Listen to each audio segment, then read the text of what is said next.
ल भात खाएँ।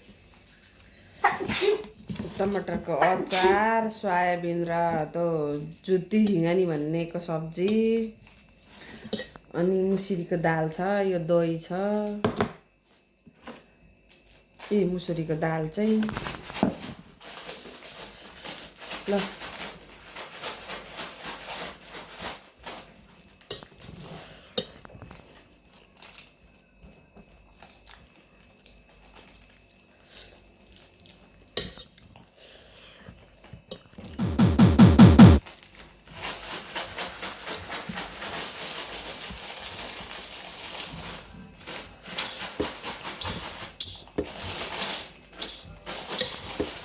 कत्रो बजाएको हौ।